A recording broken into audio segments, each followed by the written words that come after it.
If you're an author or plan to be one, get excited because this podcast is for you. Book Marketing Mentors is the only podcast dedicated to helping you successfully market and sell your book. If you're ready for empowering conversations with successful marketing mavens, then grab a coffee or tea and listen in to your host, international best-selling author Susan Friedmann. Listeners, I'm excited to share some good news. Podcast Connections is our brand new episode sponsor. If you feel your book deserves more reach but visibility hasn't come easily, podcast guesting can open the right doors. The team at Podcast Connections gets you in front of the audiences who need your message and your expertise. If podcast guesting is something you're interested in, please contact them at podcastconnections.co and tell them you heard about them on the Book Marketing Mentors podcast. And now, let's get on with the show.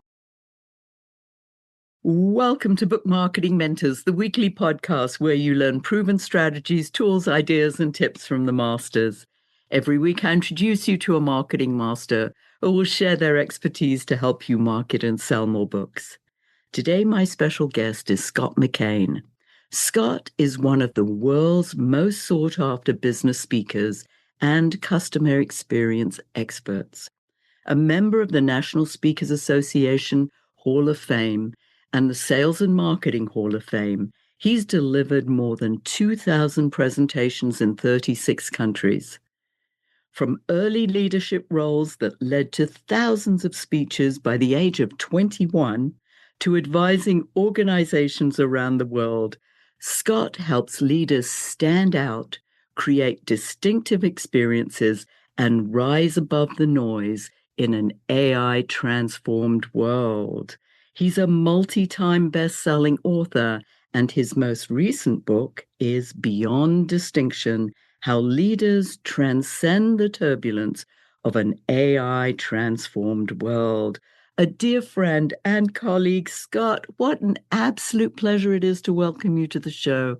Thank you for being this week's guest expert and mentor. I'm honored, Susan. We've been friends for a long, long time.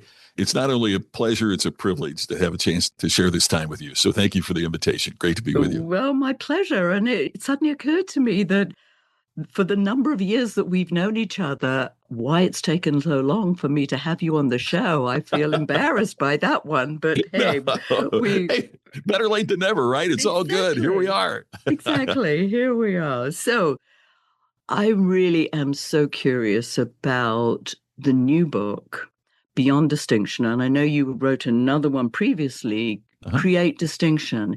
So many authors try to stand out in this crowded marketplace. What's the difference between being different and then being distinctive? You know, Susan, when I'm giving a speech, I also indicated this in the new book, it occurred to me that if I slapped every customer in the face, I would be different. but it doesn't mean anybody would buy my next book or come back and do business with me again or whatever. Maybe my logo is red and the competition's is green. You know, maybe my book cover looks different, but the content is the same as everybody else. To me, what separates distinction from differentiation is that your uniqueness has traction and meaning for the audience that you're seeking to serve. If I do something that is unique, but it serves my customers or my readers in an extraordinary way, that to me is the point of distinction, because it's fulfilling something that customers are seeking, that customers need. I'm doing something that's meaningful to them, not just for myself. When you look at experts and authors that are trying to build authority today, and you know, we know many of them between all the different contexts we have, what do you feel is the most common mistake you see that they make? I think it's trend chasing. I think that for a couple of reasons.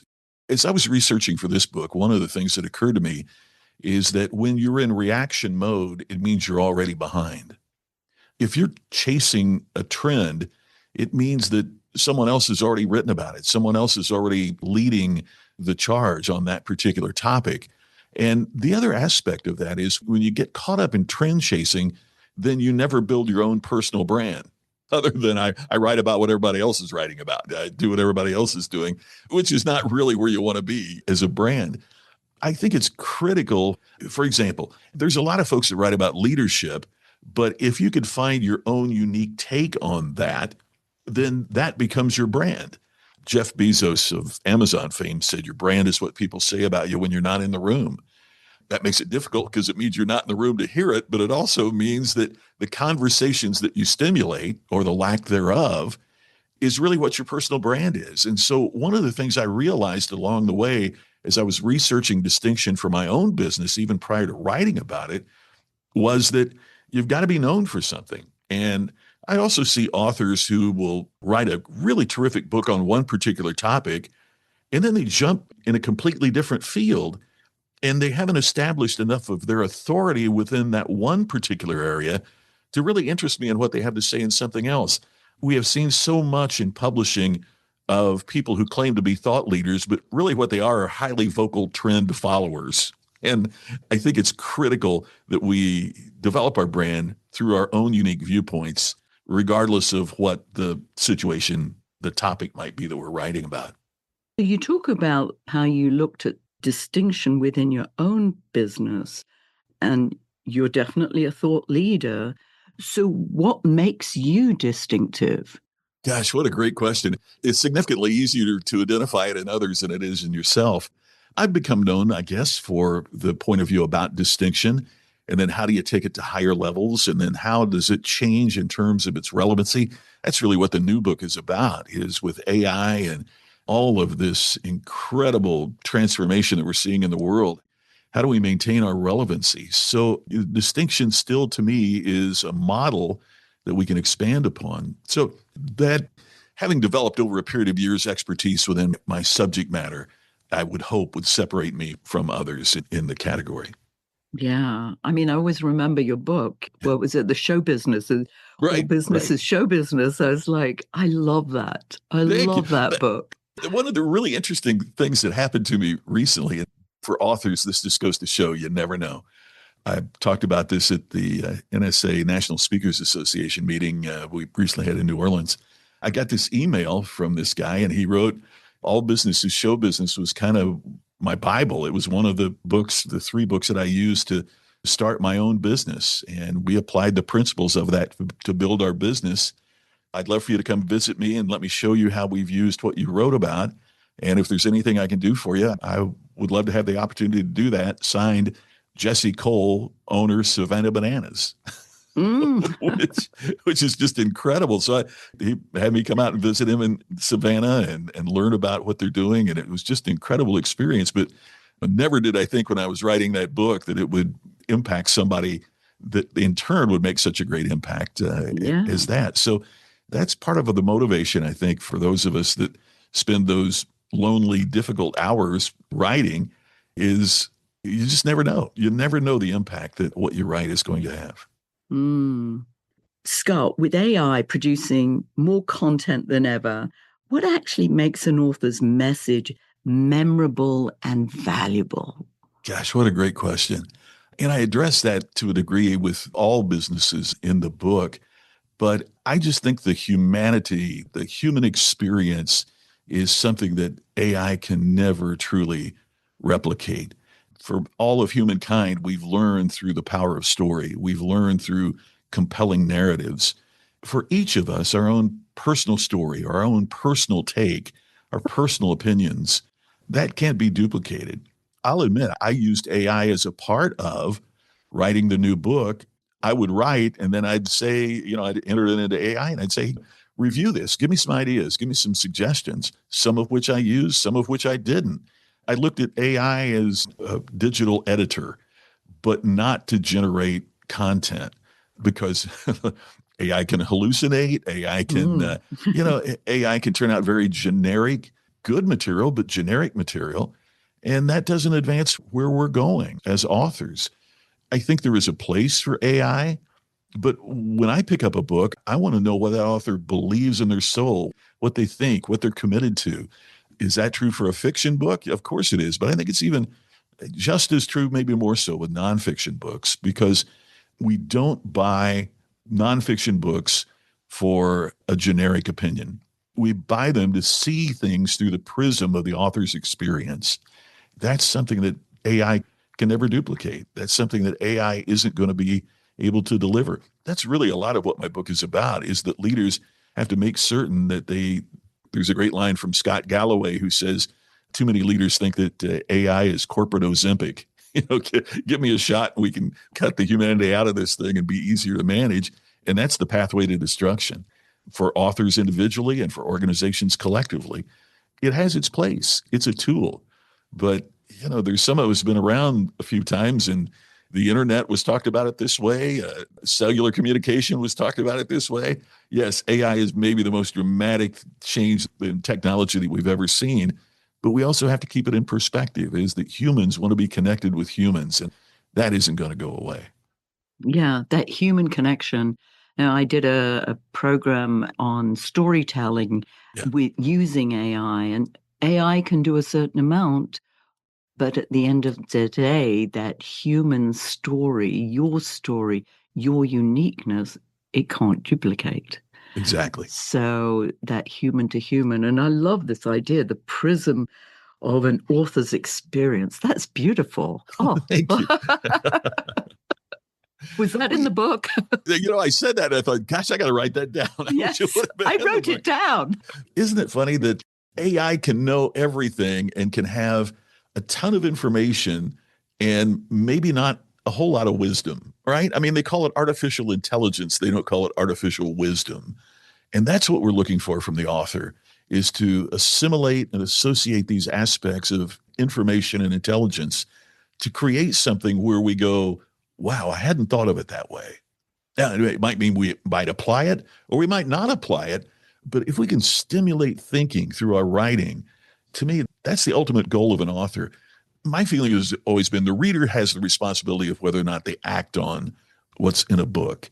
But the author has the responsibility to at least stimulate their thinking, to trigger something in them that makes them contemplate either accentuating what they're already doing or trying something different or unique or opening their mind to new perspectives.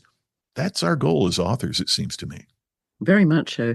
Stimulating the thinking. I mean, I know when I use AI, that's what really grabs me. When I can stimulate the thinking, it's not only stimulating my thinking, but then if I can pass that on, because looking at things from a different perspective, that sometimes we become too myopic with our own subject, that we don't see the wood for the trees, Yeah. And there you go with learning how to use AI. Because, for example, one of the things that I'll do before a speech is go to AI, and let's say I'm speaking to a group of car dealers. I can say to AI, okay, you're playing the role of a car dealer. What questions would you have about how you could apply this material into how you're running the dealership? And it's really good at giving me the perspective of what the audience or what the reader might have, that the blinders I have on might not have thought of that. That stimulating thinking can work both ways, between us doing that for our readers and AI doing that for our thinking as authors. When I read something really generic, I used to think, well, the author hasn't done a whole lot of research or they don't have a lot of experience in this. Now, if I read something generic, I think, oh, that's ChatGPT. Yes, you can spot it a mile off now, more and more, as you see the same words that come out over and over again. And it drives me crazy when I ask AI for something and it comes out with this generic stuff. I was like, please, do me a favor. It's funny that you mentioned that too, because one of the things in my writing style, I didn't try to overuse it, but I used a lot of M dashes, because that's kind of how I speak. And with this new book, I had to be very careful because that's one of the things that I know that people notice and go, oh, it must be AI. Look at all the M dashes. Yeah. It made me very aware that there are certain things that people look for to identify something as AI slop. And I really had to be careful because that's just part of how I write, part of how I think. And I had to be very careful about that. I know. I mean, I'm scared to use an M dash now, even though I would use it normally. I was like, oh, because people will think, The exactly AI right. did this. So no M dashes. That's one of my right. rules. I always say to AI, no M dashes, Yeah, no adverbs. exactly. Oh. So you talk a lot about the ultimate customer experience. So Mhm. if you think of that for an author interacting with readers and their audience and clients, what does that look like for you? Wow, that's a great question. I think for an author, the ultimate experience is not just in the book, right? I mean, you obviously want to connect with the audience that you are writing for. I don't think you can write a generic book and believe it's going to be successful. So it begins on the page. But secondly, how are you as a nonfiction author continuing the conversation with your readers or prospective readers, whether it's through social media, Substack, blog posts, podcasts like you're doing, Susan? What are we doing as an author to continue and stimulate more conversation? Because when we do that, we are providing the late, great Zig Ziglar, who really is who got me started writing my first book. Always used to say you can have everything in life that you want if you help enough other people get what they want. I've always thought that about book sales. If I can help enough people, and part of that's not just putting a book out there, it's also providing a way that they can reach out to you personally through social media or LinkedIn, whatever source it might be. And you can encourage and stimulate conversation between readers who somebody in California reads the book and has one opinion and somebody in New York has another one, and it facilitate discussion. I think that's part of how we serve our public. And let's face it, it helps us sell books. It gets publishers more interested in us or gives us the avenue to create more of our own work. Very much so. I always like to get very practical in my discussions with my guests. So if we talk about what might be one practical thing that an author might do to be able to stand out and be more distinctive, what might be a first step if somebody came to you and said, Scott, what should I do? Give me one thing. What might be your first thing that you would tell them? Okay, this is really going to sound strange, but this is one of the things that helped me a lot. I was encouraged to write an autobiography, not a big work, not a boastful, ego-centered work, but just kind of write down the things that had happened to me from childhood on, and then get someone who you're acquainted with, but doesn't, maybe not like your best friend, to just review it and say, oh, wow, that's interesting. Because my mom and dad owned the one grocery store in Crothersville, Indiana. And we had a supermarket move in when I was in middle school. I knew it changed my parents' perspective because I saw mom in the office crying and dad being upset. Because how was our little grocery store going to survive with a supermarket coming to our small town? They could always beat us on the price of a loaf of bread. They could always beat us on a gallon of milk with the price. And I watched how dad in particular responded to that. And I never realized how much that shaped my viewpoint and perspective until somebody else, to me, it was just part of how I grew up, right? I mean, it's funny when you grow up, you think that everybody has similar experiences, perhaps, until you meet someone that thinks that's interesting. And it really helped form the basis of the things that I write about because it never occurred to me that that was unique or different or compelling. And, I mentioned it earlier. Sometimes the hardest things for us to recognize that make us unique and distinctive, it's that we take it for granted. I have learned over these years that for most authors, we tend to run from our own uniqueness. We can identify it in others. We can write about it for other organizations and other companies, but we really have difficulty with that internally, either because we don't recognize it or because our humility won't permit us to talk about it. But it's the very thing that the potential reader would find illuminating and would find unique. I'm not saying that it has to be your next work or your first work, but I'm saying there are so many ways through AI and everything else that we can learn about others, but we haven't yet mined the depths of our own experience. And that would be a step that I would recommend. I love that. Thank you. Yes. I mean, I was thinking, yes, Because if somebody says to me, well, what makes you unique? That's a Yeah. tough question to It answer. is a tough question. Yeah. It's a Yeah. very tough question to answer. But just that little story, that vignette that you shared is beautiful, because all of a sudden now I see things very differently. You grew up in this small town. I grew up in a big city. I grew Yeah. up in Right. London. I had no clue what it was like growing up on a farm or in a Hmm. small town, even though now I live in a very Yeah. small town. Yeah. It's Yeah. even a village. It's not Mhm. even a town. It's a very, very different way of growing up and seeing the world and Mhm. experiencing life. It is. It's funny, for example, part of what my dad did to survive with the competition was you could call our store, tell us what you wanted from the grocery store, and we would deliver it. Well, now I look at, Instacart and Uber Eats and think, gosh, why didn't we turn that into a business? I mean, that's part of where the ultimate customer experience comes from, is finding ways that remove all friction from the customer doing business with you. You don't have time to come to the grocery store, we'll bring the groceries to your house. That was just part of what we did in our small town to survive and thrive. And by the way, about 10, 11 years later, the supermarket closed their doors and left town. Yay! The small mom and pop business very seldom defeats the big box, but it did in our little town. It's those kinds of things that make a difference. The other thing, and I hope you don't mind me throwing one more in, is No, I love it. is to do the work. You remember my late wife, Sherry. Hmm. I was involved in the student group. You talked about all those speeches I gave before I was 21. I was a national officer of a student organization. And I'd been out, I don't know, 4 or 5 years, and I was just beginning my speaking career.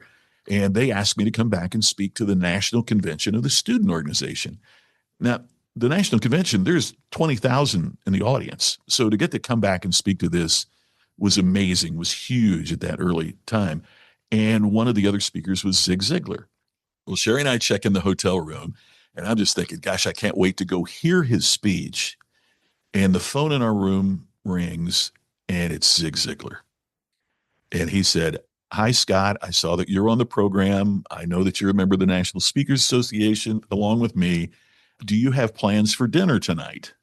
Well, I'm like a little league shortstop that an all-star major league player is invited out. This is so far out of my realm.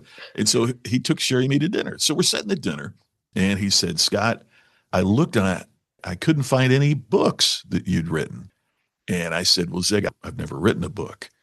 And immediately he said, "Oh, I get it. I haven't written a book either." Well, Sherry and I look at each other because we had like 10 on the shelf at home. What do you mean? And he said, "But I get up every morning and I write 3 pages." And he said, after about, 100 or so days, somebody says, "Zig, I think you got a book." And then he leaned back in his chair and he just smiled. And it was like the light bulb went on over my head. Writing a book seemed so overwhelming, so daunting to me that I just couldn't get started. But I could get up the next morning and write 3 pages. That's what I did. That's where all the books come from, is not necessarily writing the book. And obviously, you develop your own personal way of doing it, and we've all experienced that. But the other thing was, it made me realize that it became easier for me then to market the book with deep belief, because over that period of time, writing 3 pages a day, you might be writing, and by the way, as you well know, Susan, sometimes that 3 pages happens pretty quickly. And sometimes, you're talking about a full day to get just those 3 pages. It all depends. But by the time the manuscript is ready, you've been writing, but you've also been thinking and learning and growing, and you have more to say, and you get more passionate about the material. And therefore, it becomes easier to market because it's part of your DNA by that point. Mm. And I love that. I love that process of writing and then of marketing and engaging, because good grief, I know you've talked about that. It's scary when you put it out there in the world, because what are people going to say about it? How are they going to respond to it? But it also can be incredibly simultaneously gratifying when you see that people look, that no book is going to appeal to 100% of the market or the readers. But if it can make them think, if it can move people to think, hey, this is something I can use, I don't think there's a bigger gift or a bigger responsibility than that we have as authors. It is a real gift. It's so funny because it was taking me back to my first book, which came to an NSA convention first time. And I was introduced to Nido Qubein. Yes. And I said to Nido, I'm brand new at this, new in the business. Give me some words of wisdom. And he said, write a book. There you go. Right. Correct. Write a book.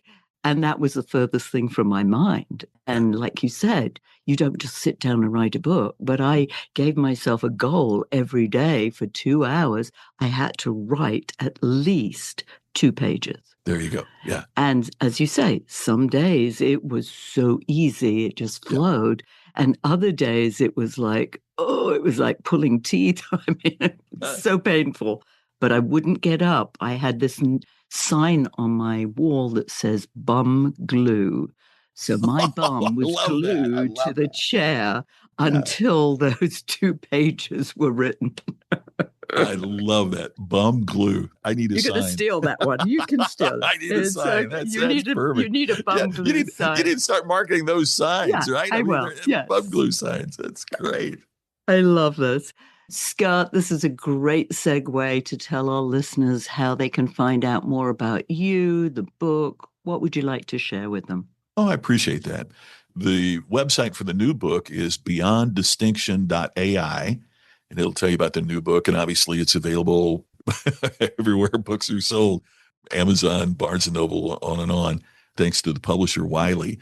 My personal website is scottmckain.com. By the way, my last name is spelled McKain. There you can find out everything about my speaking and the other books I've written and everything else. I'm also very active on social media, so let's connect on LinkedIn or anywhere else that you desire. And there's tons of information out there. But it's just a privilege to share with your listeners, Susan, and to be a part of your terrific podcast. Thank you. It's my pleasure to have you here. That's wonderful. And I'll put all that in the show notes, Scott. Oh, great. As Thank well you. as, as well as your Substack, because you've got a great Substack, I noticed recently. So again, I've subscribed to that as well. Yes. So all good. And as you know, we always have our guests leave our listeners with a golden nugget. What's yours? The one that I would suggest is to find your uniqueness in the ways that we've talked about through this podcast, is to find your uniqueness and find ways to leverage that for the good of others. What makes you unique is also what will attract people to read what you write, to be interested in what you say.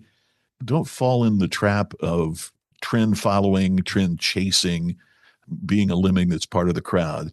Find your own uniqueness, find your own distinction, and write so that you can leverage that to help as many other people as you possibly can. Beautiful. Oh, my goodness. Listeners, you have got to re-listen to this podcast. Thank you. Such gems. So, Scott, it's been an absolute pleasure. Thrilled that we could have this. Thank you so much for sharing your wisdom. And listeners, if your book isn't selling the way you wanted or expected to, let's you and I jump on a quick call together to brainstorm ways to ramp up those sales, because you've invested a whole lot of time, money, and energy, and it's time you got the return you were hoping for. So go to bookmarketingbrainstorm.com to schedule your free call. And in the meantime, I hope this powerful interview sparked some ideas you can use to sell more books. Until next week, here's wishing you much book and author marketing success.